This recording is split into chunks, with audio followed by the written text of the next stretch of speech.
आप सभी को मेरा नमस्कार। Lost time is never found again, अर्थात बीता हुआ समय कभी वापस नहीं आता। पिछली क्लास में हम लोग पढ़ रहे थे आधुनिक भारत के इतिहास के अंतर्गत बंगाल के गवर्नर। हमने पढ़ा बंगाल के गवर्नर कौन थे। सर्वप्रथम रॉबर्ट क्लाइव। उसके बाद बंगाल के अंतिम गवर्नर कौन थे, वॉरेन हेस्टिंग।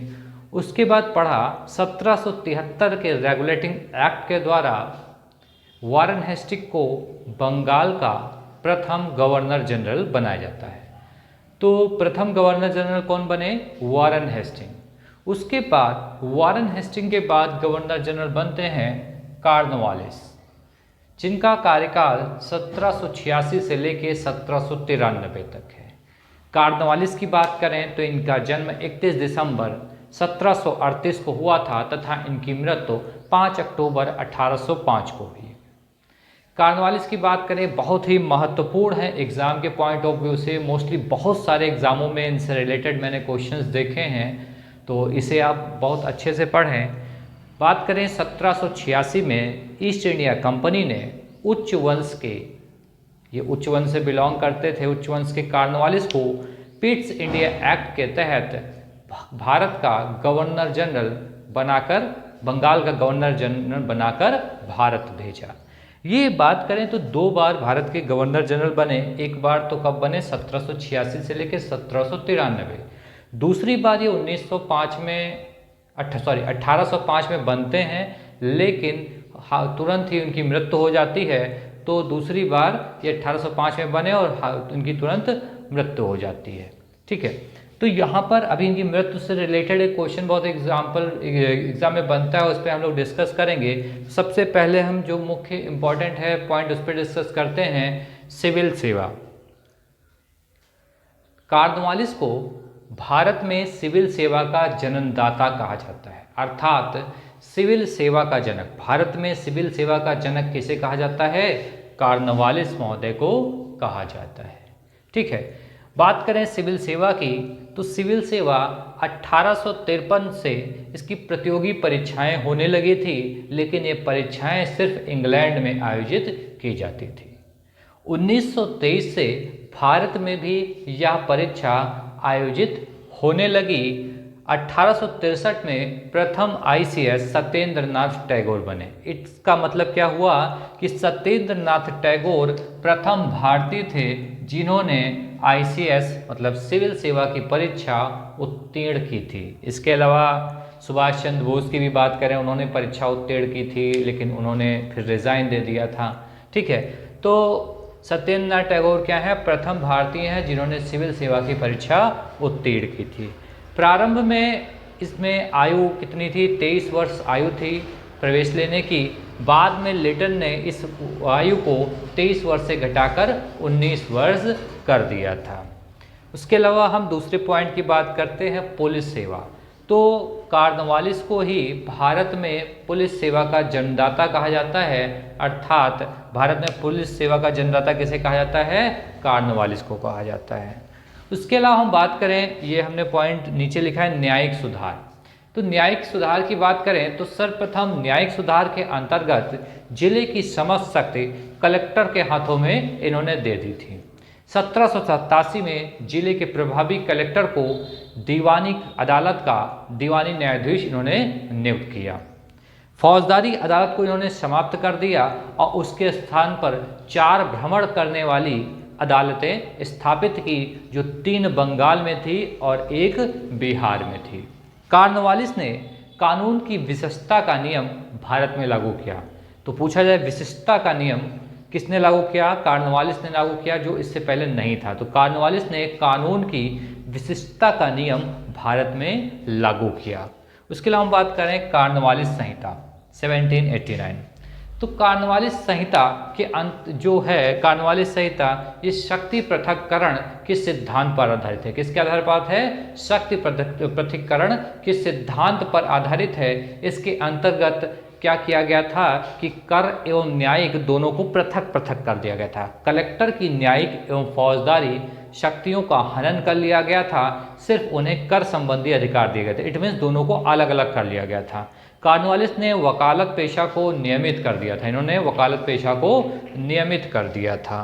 उसके बाद हम बात करें जो मोस्ट इम्पॉर्टेंट यहाँ पर बनता है, कॉर्नवालिस के टाइम ने ही किया और बहुत ज़्यादा चर्चित भी है, जो हमारे भारत में अहम भूमिका भी निभाता है, स्थायी बंदोबस्त, परमानेंट सेटलमेंट। स्थायी बंदोबस्त अर्थात परमानेंट सेटलमेंट, जिसे इस्तमरारी बंदोबस्त के नाम से भी जाना जाता है। ठीक है, बहुत लोग कंफ्यूज हो जाते हैं, जब एग्जाम में आपको इस्तमरारी मिल जाता है तो आप कंफ्यूज हो जाते हैं, तो बिल्कुल मत कंफ्यूज होइएगा। स्थायी बंदोबस्त मीन्स परमानेंट सेटलमेंट को ही इस्तमरारी बंदोबस्त के नाम से जाना जाता है। स्थायी बंदोबस्त की बात करें तो कॉर्नवालिस जो है भारत में चल रही व्यवस्था से नाखुश थे। नाखुश होने का तात्पर्य यह है कि जो कर संग्रहण की विधि थी वो क्या थी, एक ठेकेदारी की तरह हो रही थी, जिससे क्या हो रहा था, अंग्रेजों को नुकसान भी हो रहा था और किसानों की भी स्थिति कोई बहुत बेटर नहीं थी। कॉर्नवालिस को ये समस्याएं लगी क्योंकि उसमें कोई परमानेंट ये नहीं पता था कि कितना कर हर साल कोई निर्धारित नहीं था, कभी ज़्यादा कभी कम, ऐसी प्रॉब्लम्स थी। तो यहाँ पर कॉर्नवालिस ने क्या सोचा कि कोई ऐसी व्यवस्था की जाए जो स्थायी हो, जो स्थायी रूप से हमारी इनकम को सिक्योर करता हो कि हमारी पर साल इतनी इनकम होगी।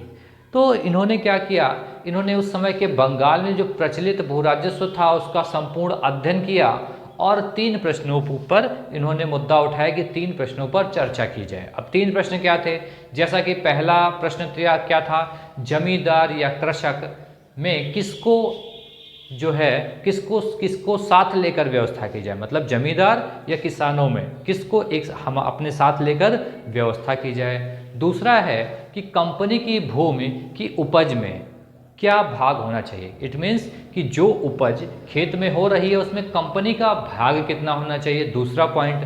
तीसरा, भूमि व्यवस्था स्थायी होनी चाहिए तथा यह 10 वर्षों के लिए होनी चाहिए।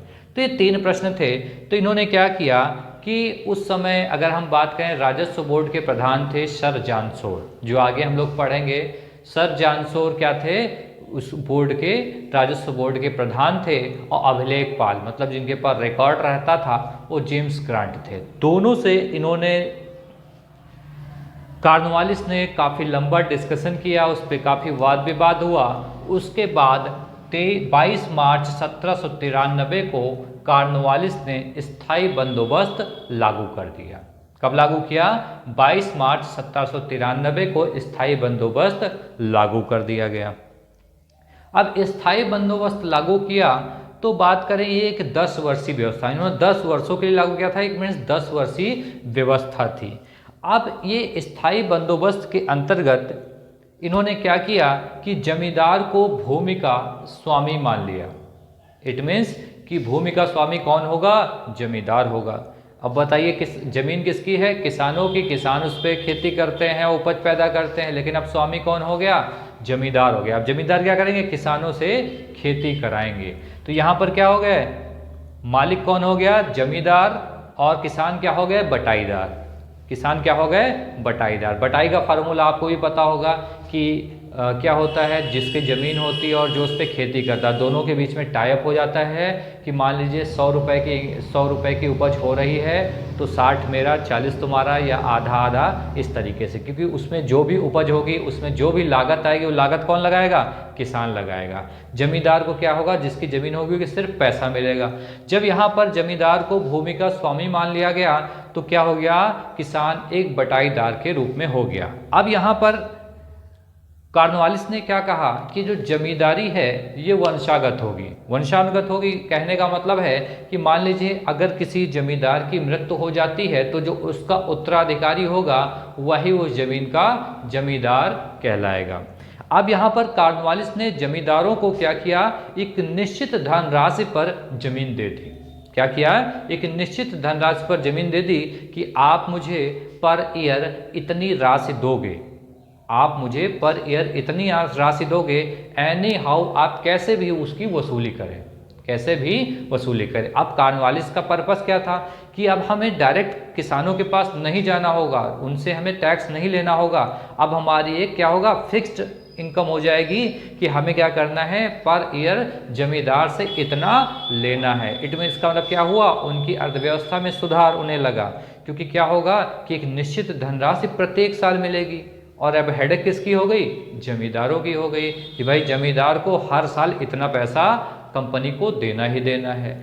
जब जमींदारों के पास एक बर्डन आ गया कि इतनी धनराशि देनी है, तो क्या करेंगे, वो अधिक से अधिक कर वसूलना चाहेंगे। जब अधिक से अधिक कर वसूलेंगे तो क्या करेंगे, किसानों का शोषण करेंगे।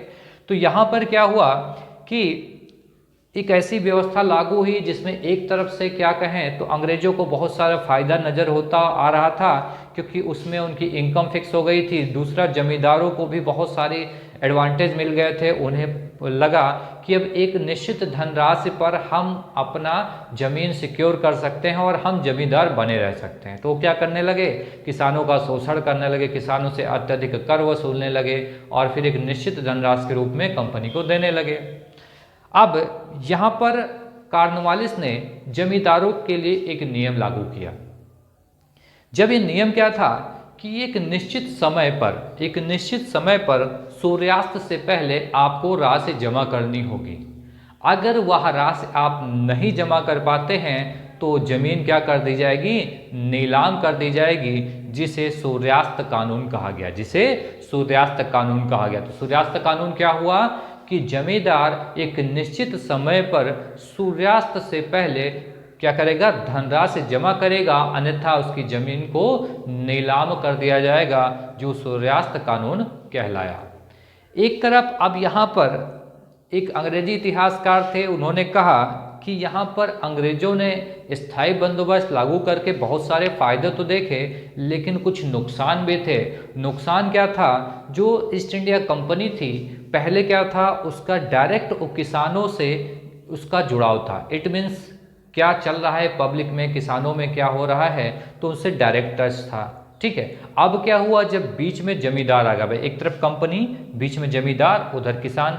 अब यहाँ कंपनी को सीधे मतलब क्या है, जमींदार से, किसानों से कोई मतलब रहा नहीं।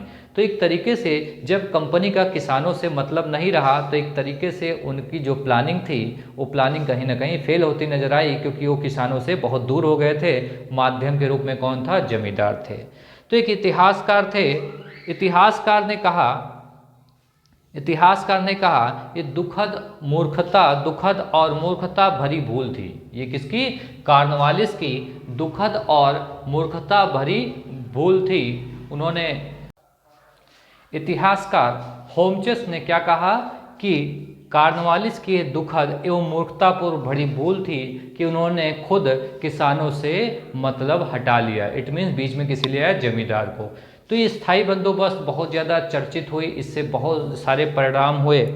उसके अलावा बात करें जो और इम्पॉर्टेंट, अब इसी को क्या किया, जब इनके राजस्व बोर्ड के प्रधान कौन थे, सर जॉन शोर थे। तो सर जॉन शोर ने इसी को एक्सप्लेन किया स्थायी बंदोबस्त को। तो इन्होंने फॉर एग्जांपल समझाया कि मान लीजिए आमदनी 100 रुपये है, आमदनी कितनी है, 100 रुपये है।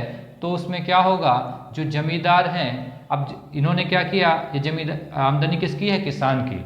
अब इसमें कंपनी ने टाई अप किया किसके साथ, जमींदार के साथ। तो जमींदार को कितना मिलेगा, यहाँ पर बात करें तो कंपनी को 45 रुपये मिलेगा और जमींदार को कितना मिलेगा, 15 रुपये मिलेगा और किसान को कितना मिलेगा, 40 रुपये मिलेगा। अब एक तरीके से देखिए, जिसकी जमीन है, जमीन किसकी है, किसान की, किसान को मिल रहा है 40 रुपये, उसे 40 रुपये में ही उसके क्या है, जो उसमें लागत आनी है, जो सिंचाई होनी है, जो बीज लगना है, कटाई बुआई सब मिलाकर 40 रुपये मिल रहा है। और जमींदार जिसका उसमें कोई भी योगदान नहीं है, उसे कितना मिल रहा है, 15 मिल रहा है। और कंपनी जो एक तानाशाह के रूप में सिर्फ वसूली करवा रही है, उसे कितना मिल रहा है, 45 मिल रहा है।